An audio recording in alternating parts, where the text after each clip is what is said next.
There's a kind of tiredness that doesn't live in your body. It settles in your soul and it shows up quietly when your smile fades mid-task, when you tidy up after everyone, but no one sees that you've been running on empty. When you lay at night and realize you can't remember the last time someone asked you, "How are you doing? What's on your mind?"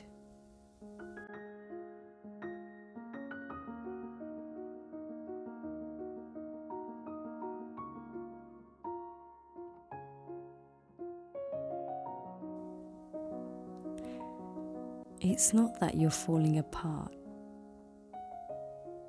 You're just carrying too much and for too long without being seen. You used to soften your voice. You used to wait up to talk. You used to pull his arm around you in the night. And maybe he didn't ignore you, but he didn't really notice you either. Not in the way you were hoping, and not in the way that your heart needed.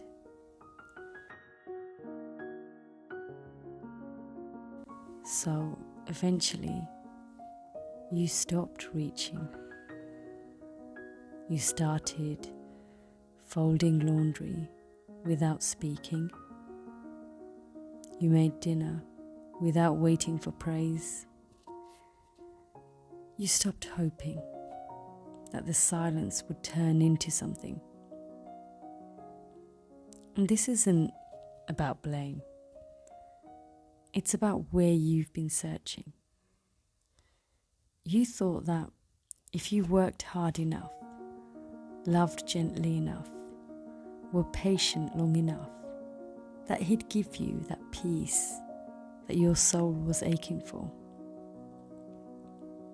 But what you were really craving was something that he was never meant to carry.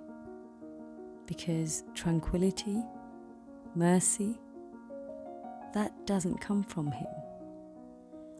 That was always meant to come from Allah.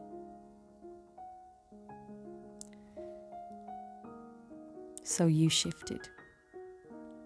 Not overnight, and not all at once, but little by little, you started listening to your own heartbeat. You started whispering his names again. You sat in silence, but this time you filled it with dhikr. And it didn't fix your home, and it didn't change your husband, but it changed you. You stopped asking to be seen by someone who was distracted. And you started remembering the one who sees you always. Now, you make tea because you enjoy it. You tidy your room because it's your sanctuary. And you read the Quran and it feels like it's speaking straight to you. You still care for your family, you still give, but not from a place of emptiness anymore. You give from a heart that is anchored, not aching. Because your source of love is no longer someone else's attention. It's Allah's nearness. You were never unloved. You were just looking in the wrong place. And once you realized that, the piece you thought was missing, it arrived. Silently, softly, and exactly where it was promised all along.